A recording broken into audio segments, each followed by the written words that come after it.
Hey guys, Flaring Pain here. We are heading into another Ixalan draft. We've got the Verdant Sun's avatar. This guy's interesting. He's a 5/5. He's going to give you 5 life when he hops in, and whenever you have another creature come in, they'll give you life for their toughness as well. It's a Brontosaurus, it appears to be. Or Brontosaur. Pretty fun. We've got the Stormfleet Spy. Pretty solid. It's going to basically draw you a card when it comes in. So, though playing it's a little weird sometimes because you're going to want to wait till you can draw the card a lot of times because the vanilla Grey Ogre, the 2/2 for 3, is pretty lame, so it's not as exciting there. Shaper Apprentice is decent in the Merfolk deck. It's not very good outside the Merfolk deck. You shouldn't be drafting it if you don't have a ton of Merfolk. Mark of the Vampire is okay. This is a pretty gambly card. You have to put it on something and then you get punished. This card's a great common. Fire Cannon Blast. Red's also probably the best color in this format, so I think we're going to take that over the Brontosaurus. Alright, so let's take a look at what we've got here. Not too excited about Sun-Crowned Hunters, Frenzied Raptor, or Hijack, our red cards. We do have the opportunity to take a Lurking Chupacabra, which could be fun. It likes exploring though, so I'd like to pair it with something other than red probably. But also, it's mostly just the chance to take a Chupacabra. It's just rare in Magic. Let's take a look at our Stormfleet Aerialist. This card's okay. It comes in with a +1/+1 if you attack with a creature this turn. This card's pretty good, and it pairs reasonably well with our Fire Cannon Blast. The Territorial Hamlet Skull is also pretty solid too. I would say these two cards right here would be the front runners that we could take right here. We could also take the Deep Root Warrior, even though we wouldn't be necessarily looking to play Merfolk in red-green. Just we need 2 drops in the red-green deck anyways, and the Merfolk Warrior here is a pretty decent one since he gets +1/+1 when he gets blocked. I think we're going to try something a little different, something that I haven't done yet. I think we're going to grab this Stormfleet Aerialist and try to maybe get in some pirates maybe. I think the Hammer Skull is defensible to take there instead. Okay, here's our next pack. We could take the Direfleet Captain. This guy's pretty good if you end up in black-red, but you need to be in both. Our next best pick, I think, is actually this 2/1. I do think he's better than the 3/4. The 3/4 costs 5 mana, and the 2/1 only costs 2 mana. And if the 2/1 dies, he can help you ramp out your stuff that you're actually going to need when you're actually going to need the extra mana. Prosperous Pirates can help you get those quickly, and then he can help you fix your colors and help you get to a really expensive card if you need one, but you've already got 5 if you're casting him. The Cutlass is pretty good too, but I think I want to take the Fleet Captain. I think I want to try to see about going playing all 3 of these colors and see how that goes. I haven't played the Pirates at all yet, and I kind of want to see how it works here. So we're going to grab the Dire Fleet Captain for now. Okay, we got a Shipwreck Looter. He is pretty sweet. I like him. Let's take a look at which cards are actually the strongest. This guy's pretty good. He's a 2/2 flyer, and he drains an extra 1. So he's got like a 2.1, 2.1 maybe, or 2.2, 2.2. I guess his defense isn't any higher, but he does a little bit of extra damage when he comes in. That's why I'm adjusting his power there. Headstrong Brute is okay, but the thing is, you really want to be able to walk with your creatures. I think he's a good bit worse than he would be if if he could block. If he could block, I think he'd be just spectacular, and since he can't, he's actually quite a bit worse. Queen's Commission is a very good card for the Vampire deck, but I think we're going to go with the Shipwreck Looter here. Pairs nicely with the Aerialist. I'm not sure exactly where we're going to end up yet, but I kind of like taking the Looter. Alright, so we've got some choices here perhaps. This card's decent. The Bright Reprisal, it is a little slow, but it does draw a card. It's basically always going to trade up because it's going to give you a card back. So it's always going to essentially 2 for 1 your opponent because you'll trade this for their creature and then you'll get to draw a card. I guess not against Regis or Alpha, but against most things at least. Brazen Buccaneers are okay. They're not my favorite. We got Deadeye Tormentor. He's kind of fun. You can throw him in when you attack with a creature, and they'll pitch a card. He works particularly well with the flying 1/2 that's black. I think he's an uncommon that you get to steal a card out of their hand because he just flies. He's 2 mana, and then he steals a card out of their hand. So then this just compounds the problem when you make him discard again. So yeah, looking at what we've got here, I think it's pretty simple to take the Tormentor. And we were just barely in time there. That was pretty close. It's a good idea to reserve your cards like this to say, okay, well, this is the card I'll take if time runs out, if you're chatting. I don't know how many times I'm going to have to learn that lesson before I actually follow it myself, that advice. Alright, the Raptor Hatchling looks okay here. Dual shot's kind of weak. It's better in dinosaurs where you might want to target your own guys. We could take Siren's Ruse, which is for exiling your own pirates, and you throw them back into play. It's kind of interesting because a lot of the pirates have raid, so you get a chance to kind of reset them or re-raid them. You can make them discard a card again or whatever. I think I'm actually going to take that. It's a little bit more on theme. I think the Raptor Hatchling's better, but I've played with it a good bit, and I haven't played with the Siren's Ruse at all. So sorry if we just get totally smashed because I'm trying to, you know, change things up or look around at what the different options are in these decks. Let's take a look at this Dire Fleet Interloper. This guy's alright. He's a 2/2 menace. He's just not amazing. Nice thing about him is, you know, they're kind of they need two guys to block him, and if you get him to be a 3/3 menace, if you actually hit a non-land with this, it's a pretty good card then. We also just don't really have any great picks in this pack. This card is frigging amazing. This Call to the Feast, man, it's good. 3 1/1s with lifelink is a really big deal, and this is one of the better two-colored uncommons, I think. Alright, we got our Interloper there. Alright, so let's see. We got Skullduggery. This card's okay. It can kind of make combat a little weird and kind of fun. I kind of like taking a bunch of Deadeye Tormentors once I take one, because the more you make them discard once you start doing it, the nastier it gets. So I kind of want to take another one of these. Well, to a degree. Once you empty their hand entirely, then it doesn't do anything. But a lot of times, if you get to that point, you can just be ahead and kind of have the game safely in hand. We're gonna grab him. Alright, so here, Swashbuckling, you know, although it is pirate themed, is probably not the best card in the world. Like, it may not literally be the greatest card of all time. And so because of that, I think I'm going to abstain from taking it. We've got Rummaging Goblin. He's okay. He's not the worst. Looks like he's not even a goblin. This looks like he's like a monkey or something, but he is a goblin. So I think we're going to take Mark of the Vampire here. It's not amazing, but it does help us be able to swing through. We do have a flyer in the Aerialist, and we've got a menace creature in the Interloper. Both of those would benefit from that a little bit. All right, we've got one creature with Explore, and that's it so far. But we really don't have a great option here, although I guess we could take this Skittering Heartstopper. Actually, this card's pretty decent at enabling the raid, because when you swing in with it, you'll have your black up. Usually they won't block. They'll usually let you turn your raid on. So that's pretty good. I think we're actually going to take the Skittering Heartstopper. We've got Costly Plunder here. This card's not the worst. It's okay. You can sack a creature or an artifact, and a lot of times you'll have one of those artifacts just sitting around, one of those little treasure artifacts sitting around, and you'll be able to sack it. I think we're going to take it with the hope that we don't play it in the main. Alright, we're going to take another Heartstopper here. It's actually a welcome addition to our deck. The Wily Goblin's kind of trash, but we're going to take it just in case someone thinks it's a signal that red's open late. Although it looks like red's pretty close to us as well. We may end up cutting both of these cards and just playing blue-black at this stage. Looks like black's pretty widely open, and it looks like blue is a little bit, taking a little bit of blue, because we took a lot of these blue cards early in our pack. I believe this was our second, third, and fourth picks, or second, third, and these are second and third, I believe. So, alright, let's take a look at this amulet. I think this is the instant sorcery amulet. Yeah, so this thing's not something we're going to really even spend our time reading or looking at. It's not something we're going to be playing this time, so we're going to go ahead and shut that down. Alright, so this guy, man, they should have made this a pirate. I don't understand why they made this a human scout. So rough. So we're not going to take that. Rough.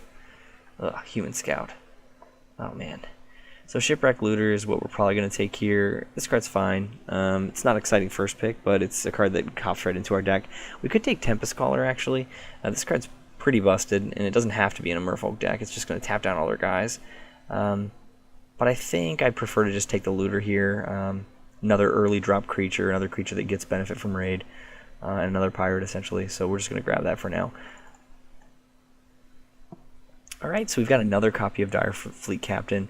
It's making a case for us actually staying with a little bit of red there so that we could cast both of those, because they're both, I mean, having a couple of those is pretty nice. And we also don't have an amazing pick otherwise. We could take the Shipwreck Looter again, or we could take a Water Trap Weaver. Both of those are decent. I think the Shipwreck Looter might be a good choice here, just to load up on those. Being able to just constantly loot's pretty powerful. The Dire Fleet Captain, though, does make a pretty good case for grabbing him, but you know, this if we go this route instead, we can really kind of aim to push towards the blue-black, which looks like it might be a lot more open. Alright, so man, these guys are going around like crazy. This card's pretty powerful in the Vampire deck. It looks like the Vampire players are going to have a pretty sweet draft this time. Alright, so we've got, oh, we got the Merfolk uncommon. This card's okay. You have a lot of Merfolk to want to play this thing. We've got the Human Pirate here who can't attack unless we control an artifact. I don't think we're going to control that many artifacts in our version of this deck, so I don't know how badly we're going to want that. Probably not terribly. I think I'm just going to take another Shipwreck Looter here. We might be going a little bit crazy taking too many of these, but I kind of like them, and I think we're just going to keep taking them as much as they're passed. Alright, we got One with the Wind. This card's not the worst card ever. This card actually works pretty well in this deck. We've also got Lookout's Dispersal, which we can cast for 1 and a blue, so it's like super mana leak if we've got a pirate. It's pretty good card. Now this card though is a really powerful pirate, really solid, but we would have to splash red for it, but it's probably worth it. This card's really powerful. Man, it's a good card. It's a little hard for me to take it though here over these two cards, which are both good in the deck too, where we don't have to push towards splashing red. But it's a strong card. This is a good card. We've also got a lot of loot already. I think I want to go with the counter that's gonna help us stay on top of them. We could also take One with the Wind, but One with the Wind's gonna be easier to get later. I think we're gonna grab the Lookout's Dispersal. Alright, there's a Verdant Sun's Avatar. No one else likes it either. Truth be told, I do kind of like the card, but I think there's some other better options in this set. And I wanted to try something different. I've been playing a lot of green. Alright, I think we're going to take the Sleek Schooner here. It's a decent vehicle. It's not great, but it's okay. It's also an artifact, which will help with some of the things in these pirates like. They like artifacts, so... We could take another Mark of the Vampire, and that's actually worth considering. It's worth thinking about if we want another Mark of the Vampire. It wouldn't be the worst thing, but I kind of think we should take the Schooner here instead. I think that's what we're going to do. Alright, so we've got Boneyard Parley, which is just a super long rare. If you want to read it, you can read it, but I'm going to do something else. So, there, go ahead and take a look at it. Yep, it's the bad kind of choosing because your opponent's going to get to choose, which actually goes... Oh, actually, no, are you? Yeah, so you get to pick the ones that go. But it's still not that exciting. It costs 7 mana. It's not the best thing ever. Grim Captain's Call is okay if your deck is not coming together very well, like if you're not in a single theme. It's pretty powerful. It's really good in sealed. March of the Drowned's decent in our deck because we're playing so many pirates. I think we're going to grab that. Just because it's nice to be able to get some guys back. We'll be able to get a pair of guys back with this most of the time. Alright, so let's take a look at this pack here. We've got a Shaper Apprentice, which is no good to us, really. We've got Skullduggery. Skullduggery's fine. We could take a Skullduggery. Wouldn't be the worst. That's what we're going to do.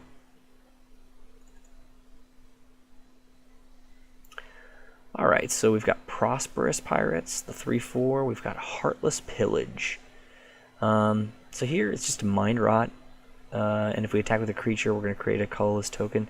I don't think that's really going to have high value, so I don't think we're going to take that. Although, it's worth thinking about. We've got the Prosperous Pirates, which we could take. We've got the Siren's Ruse, which I kind of like. I think we may go with the Siren's Ruse, actually. I don't know if we're actually going to play it, but I think it might be a good plan. We could also take the Costly Plunder. We've already got one of those, though. Let's just take the Siren's Ruse. I think it'll be better in multiples than the Costly Plunder. And a few of these cards are probably not going to make our deck that we've got sitting over here in this pile. I like the Fire Cannon Blast quite a bit, but it appears that red is pretty choked this time. It doesn't feel like there's a lot of red that's been running around. Now here, I don't think we want another Costly Plunder, and I don't think we want to take Duress, so I think we're going to take this Tempest Caller. I don't know if we're going to play it yet, but we might. It's a card that can make you win the game when you cast it, so it's got some value. It's really bad on defense, and it's really amazing when you want to swing. So, you know, it's got quite a range, but we have a lot of 2-drops, which could put us in a spot to where we can win the game, maybe.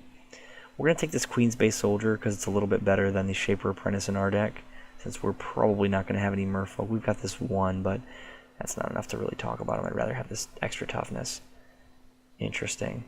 Another Apprentice, another Soldier, and another Tempest Caller. I think maybe the second Tempest Caller, put him in a spot where we can actually tap them down multiple times in a game, or have twice the chance to draw the creature that we need to be able to tap them down, is not the worst. Yeah, I think that's what I want to do. None of those other cards are that high impact anyways. Let's take another Queen's Bay Soldier. We'll take this guy. He should be a dinosaur, by the way. They should have made this so it could be a dinosaur. But they didn't, so too bad. Alright, we're probably not going to play 3 copies of Siren's Ruse, but for now we'll put him in there. Alright, so this is the Merfolk Lover.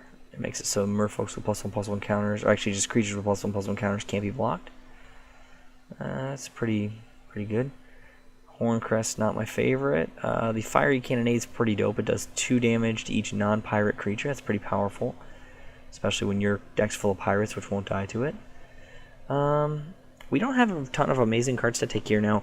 We have the option of not playing red, and we've been kind of pushing towards that a little bit, and if that's what we can do, if that's what we're going to be able to do, and we're going to push that way, then we wouldn't want to take the Fiery Cannonade here. Well, we want to make sure we have a decent pick, otherwise we should just take that anyways, and I think this is a decent pick here. This 3-drop 2/2 flyer that drains them when it comes in. It's going to enable a lot of our raid. Just having a few flyers is a good idea, even though it's not a pirate. I think it's still worth taking here over the Cannonade.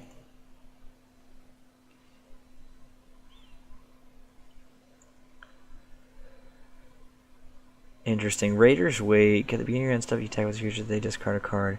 It's an interesting card. I don't think it's very good. I think it's going to be, you need to build a very specific deck to make it work well. We've got another Skymarch Bloodletter. That's probably what we should take. We could also take our second Mana Leak, which might actually be a good idea. We've got so many cheap guys, and we probably could put them in really bad spots by Mana Leaking them early in the game. But I think maybe another 3-drop might be a good plan here. I'd like to take this, but I think we should take the 3-drop, so we're going to go ahead and take him. Alright, so we've got March of the Drowned again. I don't know if we want to run 2 copies of this card, but we might want to. It's a decent card. We've got a lot of targets for it.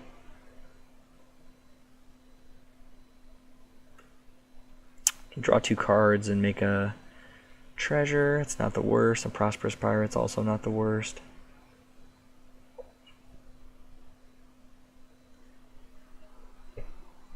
We've also got this guy. I think we're going to take March of the Drowned. I think we're pretty firmly going to stay out of red now.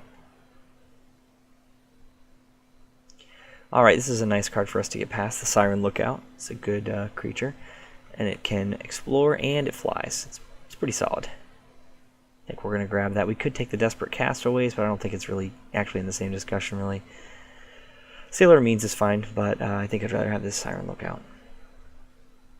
Alright, we got past some sweet stuff here. This guy's good. We could take him. This guy's probably even better. Pretty nice. I'd like to take him. This guy is just really strong because he can make artifact tokens. He can make those treasures, and some of your guys are going to already have made treasures. He's pretty powerful. We could take this though and just go totally on the aggressive, and I think this card is generally much better than this one. But we have an opportunity here to build a deck that's really fast, and I kind of like taking the Aerialist in that case. I think I'm going to do it just to see what happens here. I do think this card is better. It's actually a lot better than this card. This is probably one of the best uncommons in the set. And it's a pirate that could play in our deck, but I think I want to experiment and try to go with a very cheap deck build, so I think we're going to take the Aerialist. Alright, I think we're going to take another Shipwreck Looter here. We could take a second Mark of the Vampire, and actually I'm going to think about that for a second because maybe that's what we want. Let's pull this Fire Cannon Blast. We would play all this stuff. We'd play those. We would play this guy probably. We would not play Direfleet Captain. We'd not play these soldiers probably. We might not play Costly Plunder. We might play a Ruse. We might play a March. We'd play those things, I think. Yeah, so this is a pretty full deck. I think we've got 16 dudes. That's quite a few dudes. I think we want a second Mark of the Vampire instead of that 5th Shipwreck Looter. Here, we really actually don't have a pick.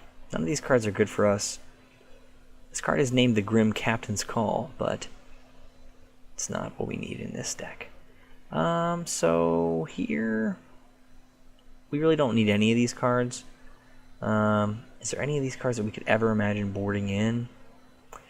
I guess we'll take this. We're probably never going to put this in, but we could put it in against like a really, really powerful like flip land if we thought that like it's the only way they could beat us or something weird.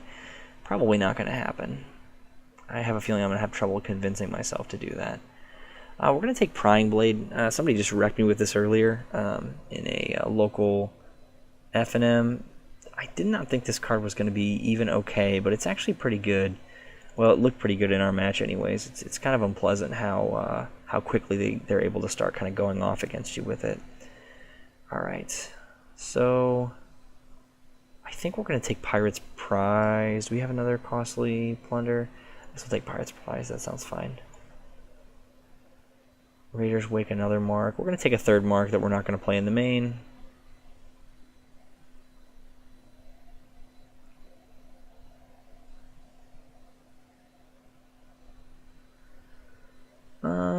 I guess we can take the Prosperous Pirates.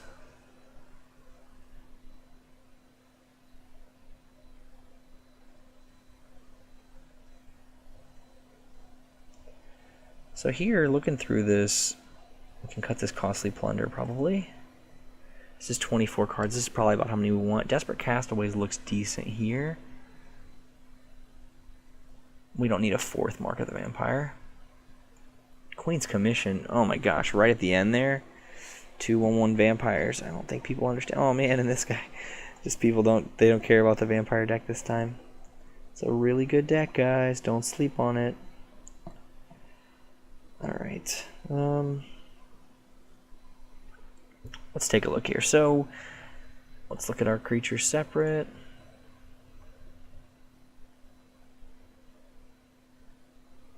This is 25 cards. We got to cut a couple of these. I think the Desperate Castaways are probably going to have to go. We don't have a ton of artifacts, so if we cut that, we could play 24 cards and roll with this. And I think that's probably a reasonable build. We could go to a third mark, which might be worth it actually. Going to a third mark, we'd probably want to cut a non-creature if we did that. We would cut maybe Prying Blade.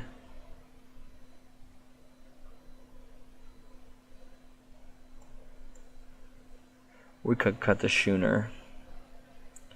But the Schooner is kind of good, I guess, right? Let's see. Maybe it's not the best. It's a 4/3, but it's nothing crazy.